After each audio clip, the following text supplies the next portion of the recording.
Tudo começa com um sonho sufocante e bizarro, onde nosso protagonista se vê afundando no fundo do mar, apenas para ouvir duas lindas garotas chamando seu nome suavemente. Ayatokun.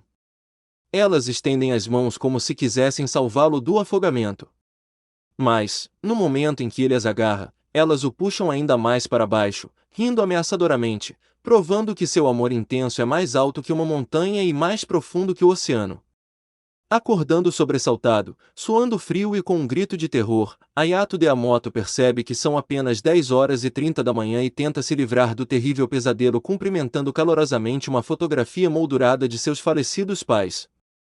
Devido a certos eventos trágicos em seu passado, Ayato agora vive completamente sozinho, cuidando de todas as tarefas domésticas por conta própria, embora nunca se sinta realmente solitário graças ao seu grupo de amigos próximos.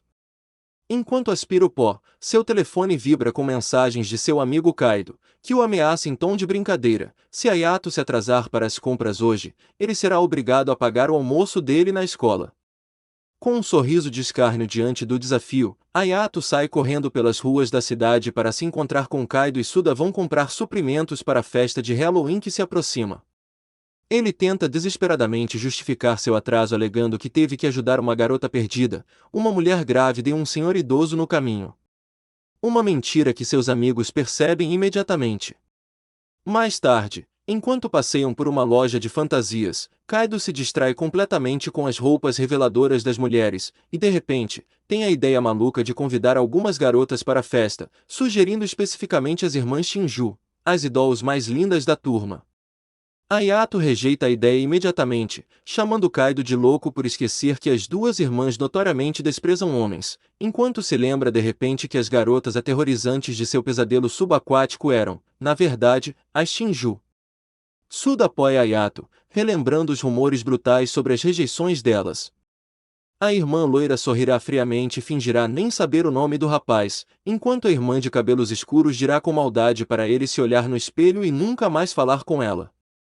Aceitando que convidá-los era uma causa perdida, os rapazes concordam em se limitar a uma festa de 3 e se separam naquela noite. Caminhando sozinho por bairros decorados com abóboras assustadoras, os pensamentos de Ayato voltam-se para as irmãs, refletindo sobre o rumor de que o pai delas também havia falecido, o que lhes conferia uma semelhança trágica, embora ele imagine que ter algo em comum não mudaria nada entre eles. No entanto, sua caminhada tranquila é interrompida abruptamente quando ele nota um portão e a porta da frente de uma casa descuidadamente escancarados na luz crepuscular. Murmurando para si mesmo sobre o quão perigoso é deixar uma porta aberta a essa hora, ele se aproxima da entrada para ver de quem é a casa, apenas para um suor frio escorrer pelo seu rosto ao ler a placa com o nome. Shinju. Olhando fixamente para o corredor escuro, sinistro e inóspito da casa da idol escolar misândrica, Ayato sussurra o nome dela no silêncio, completamente alheio à situação tensa em que está prestes a se meter. Esperando que a porta da frente aberta fosse apenas um engano, Ayato se aproxima, apenas para ter seus pressentimentos destruídos quando uma voz estrondosa e furiosa ecoa de dentro, gritando sobre a completa falta de dinheiro. Aproximando-se cada vez mais do pico, Ayato. O coração de Ayato dispara ao presenciar um verdadeiro pesadelo se desenrolando na sala de estar.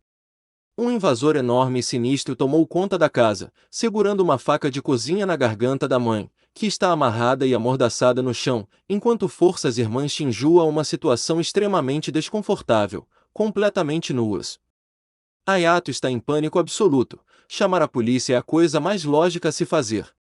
Mas, com uma arma em punho, aqueles minutos cruciais de espera pelas sirenes podem significar um desastre para essa família indefesa. Voltamos ao início de tudo. Poucas horas antes, as irmãs e a mãe caminhavam tranquilamente para casa, conversando alegremente sobre o jantar, completamente alheias à sombra ameaçadora que as seguia. A irmã mais nova foi quem notou a porta da frente aberta primeiro e até brincou, caindo direto em uma armadilha onde o sujeito careca e assustador já havia emboscado a mãe. Usando a vida dela como moeda de troca, o invasor obrigou as irmãs a largarem os celulares e tirarem as roupas, sob a desculpa esfarrapada de procurar por armas escondidas. Ele as deixou tremendo de frio em suas roupas íntimas enquanto babava com seu prêmio doentio e inesperado. A situação piora ainda mais quando o tarado joga uma corda, forçando a irmã mais nova a amarrar a mais velha enquanto ele continua a atormentar a mãe indefesa no chão. Com as meninas levadas ao limite, soluçando e implorando por um milagre, Hayato decide que não pode simplesmente ficar parado e assistir a essa tragédia se desenrolar. Ele pode não ser um brutamontes, mas se recusa a deixar esse monstro à solta. Então, ele pega em sua sacola de compras de Halloween uma máscara de abóbora de plástico e um cano resistente. Com um olhar feroz e determinado, ele coloca a máscara no rosto, rezando silenciosamente para seus falecidos pais para que lhe deem forças para acabar com esse pesadelo e ganhar tempo suficiente para que a justiça chegue. A cena continua com o pior cenário possível se desenrolando. A irmã mais nova está imobilizada, lutando desesperadamente contra esse tarado nojento. Quando toda a esperança parecia perdida, uma misteriosa bola de borracha quicou na sala, desviando instantaneamente a atenção do intruso e fazendo com que as irmãs. Ninguém conseguia entender de onde aquilo poderia ter vindo. Antes que alguém pudesse perceber o que estava acontecendo, Hayato, totalmente caracterizado com sua máscara de abóbora assustadora, entrou em ação. O bandido, perplexo, gritou, exigindo saber quem ele era. Mas Hayato respondeu friamente, dizendo que não tinha absolutamente nada a dizer para um criminoso sem cérebro. Antes que o bandido pudesse sequer piscar, Hayato sacou seu cano e desferiu um golpe certeiro, acertando o rosto do sujeito com um soco satisfatório e estalando os ossos, que o lançou para longe. Com a enorme ameaça temporariamente neutralizada, as meninas correram em lágrimas para os braços da mãe, compartilhando um reencontro emocionante, enquanto Hayato respirava aliviado, sabendo que havia escapado por pouco de uma tragédia catastrófica. Mas a batalha ainda não havia terminado. Enquanto sirenes da polícia começavam a soar à distância, o intruso atordoado tentou se mover, mas Hayato se impôs como um verdadeiro chefe. Ele imobiliza o sujeito e o amarra firmemente com uma corda, ameaçando casualmente usar seu cano pesado novamente se o cara tentar alguma gracinha, facilmente forçando o gigante a implorar por misericórdia. Seguro por fim, a família observa, maravilhada, seu misterioso salvador com cabeça de abóbora. Mas quando Hayato tira a máscara para lhes oferecer um sorriso gentil e diz para se vestirem rapidamente, as meninas caem em prantos novamente. Em pânico e percebendo que a aparência assustadora da abóbora pode ter sido a gota d'água, Hayato tenta freneticamente amenizar o constrangimento, envolvendo-as em seu próprio casaco para que não sintam frio. Nesse gesto carinhoso e protetor, as irmãs vislumbram, de forma reconfortante e nostálgica, a natureza protetora de seu falecido pai. De repente, a polícia invade o local e imediatamente aponta o homem com o cachimbo e a máscara de abóbora como o principal suspeito. Mas as irmãs intervêm rapidamente, protegendo seu salvador ao testemunharem que ele era o herói que as resgatou. Quando os policiais pedem que ele tire a máscara para obter seus dados, Hayato desconversa estrategicamente, alegando ser muito constrangedor fazer isso em uma cena de crime recente. Enquanto se preparam para ir à estação, a mãe implora para que ele diga seu nome, desesperada para saber quem o salvou. Mas Hayato se recusa a revelar sua identidade. Ele sabe que se o fizer, sua verdadeira identidade como colega de classe, cada encontro na escola ou na vizinhança, constantemente desencadeava o trauma daquela noite horrível. E vê-los sofrer também partia seu coração.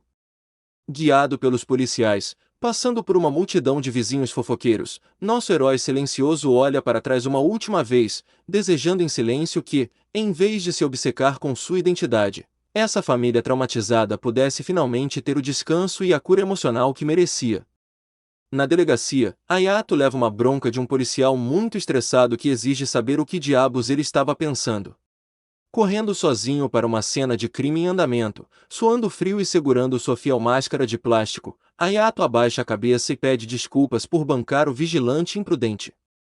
Embora admita que nunca se perdoaria se a família Shinju tivesse realmente se machucado. O policial suspira, reconhecendo que foi um milagre ninguém ter se ferido gravemente, mas dá um choque de realidade em Hayato, lembrando o adolescente de que seus pais ficariam extremamente preocupados se ele tivesse sido esfaqueado. Concordando com a cabeça, Hayato finalmente termina o seu trabalho. O primeiro interrogatório policial de Hayato foi de arrepiar os cabelos.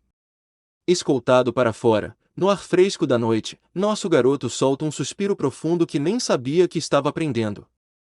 Ele está aliviado por os Shinju estarem a salvo e, mais importante, por sua identidade secreta permanecer intacta. Sabe muito bem que lidar com a gratidão intensa e lacrimosa dele seria demais para suportar. Decidindo comprar algo para comer em uma loja de conveniência no final da noite, Ayato faz um pacto mental firme para simplesmente desaparecer dessa situação. Já que os policiais foram os únicos que viram seu rosto verdadeiro, ele conclui que pode simplesmente se manter discreto, se dissociar completamente do resgate e nunca mais falar com aquelas idols escolares misândricas. Enquanto isso, de volta à casa dos Shinju, as consequências terríveis daquela noite ainda são muito recentes. A mãe verifica nervosamente as fechaduras da porta da frente 3 vezes, ainda profundamente abalada, embora gentilmente ofereça às filhas a possibilidade de faltarem à escola no dia seguinte para se recuperarem. No entanto, a irmã mais nova, a insiste que vai aguentar firme e frequentar as aulas junto com a irmã mais velha, Arisa. Lá em cima, no quarto, o impacto psicológico é evidente. A situação fica dolorosamente óbvia quando Marisa, completamente exausta, entra sorrateiramente no quarto de A para que elas não precisem dormir sozinhas. Encolhida sob as cobertas, A desaba em lágrimas, tremendo enquanto confessa que quer literalmente esfregar e arrancar a própria pele onde as mãos imundas daquele intruso a tocaram. Arisa concorda veementemente, reforçando sua crença de que todos os homens são lixo absoluto e repugnante, questionando por que o universo é tão incrivelmente cruel com eles. Mas, justamente quando estão mergulhando em um profundo desespero, lembrando-se de como gritaram silenciosamente para que seu falecido pai as salvasse, o humor delas dá uma guinada de 180 graus. Os olhos lacrimejantes de Ana se iluminam repentinamente com um rubor febril intenso quando ela menciona seu príncipe encantado de cabeça de abóbora e armadura brilhante.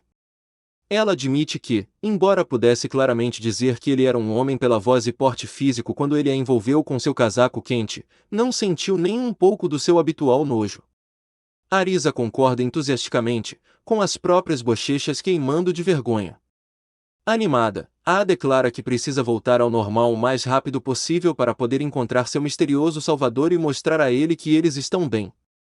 Mesmo que eles tenham sem a mínima ideia de como ele é ou qual é o seu nome, a irmã mais nova está determinada a cheirá-lo, confiante de que reconhecerá facilmente sua voz e seu cheiro. A paixão de Arisa dispara, e ela murmura baixinho que quer estar ao lado dele porque sabe, no fundo, que ele certamente mora por perto. Entrelaçando as pernas nuas sob os lençóis em um estado de paixão intensa, quase obsessiva, as duas irmãs juram dedicar suas vidas inteiras a servir o homem que as resgatou de um destino pior que a morte, rindo nervosamente ao pensar em como ele aceitará sua imensa gratidão enquanto finalmente adormecem. Fica hilariamente óbvio que o plano mestre de Ayato de simplesmente se esconder e ser esquecido está prestes a fracassar espetacularmente. Na manhã seguinte, Ayato tenta desesperadamente convencer seus amigos céticos de que uma máscara de abóbora e um morcego de brinquedo são armas inúteis, mas congela instantaneamente em pânico quando uma voz alegre pergunta: "Você mencionou uma abóbora?" As irmãs Shinju, com uma aparência surpreendentemente radiante e completamente despreocupada com o último após o show de horrores da noite, elas casualmente se aproximam para cumprimentá-lo. Uma atitude tão atípica que deixa Ayato gritando internamente e seus amigos completamente perplexos. Enquanto Ayato gagueja uma desculpa esfarrapada sobre cortesia entre vizinhos, seus amigos o agarram num mata-leão ciumento, ignorando completamente o fato de que essas idols notoriamente misândricas não deveriam estar na escola hoje. A tensão só aumenta na sala de aula à medida que rumores sobre a invasão de Shinju se espalham como fogo em palha seca.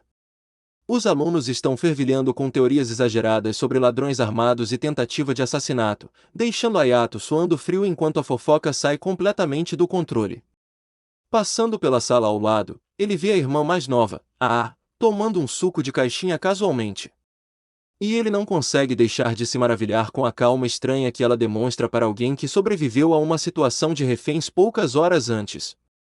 Dentro da sala de aula, os amigos de A ficam completamente perplexos com sua repentina energia, brincando que ela não age como uma vítima de roubo, especialmente quando sugerem que ela namore um cara durão para se proteger, e ela se recusa veementemente.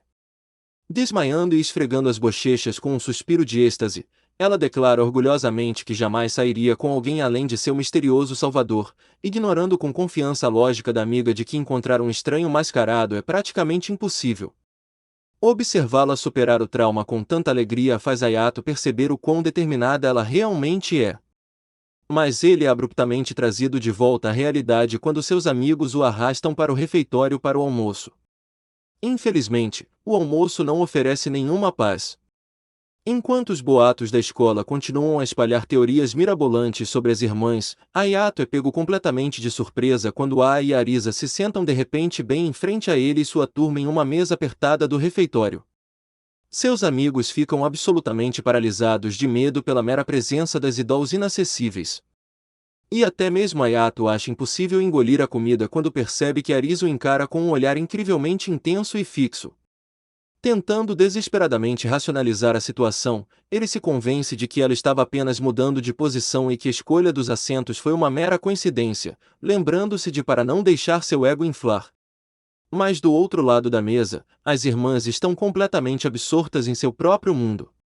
Enquanto observam o refeitório lotado, na esperança de avistar seu herói mascarado, Arisa cora profundamente, desejando poder demonstrar sua gratidão imediatamente, enquanto A perde completamente a cabeça, suspirando audivelmente que seu salvador era tão incrivelmente maravilhoso que ela praticamente queria ter filhos dele ali mesmo.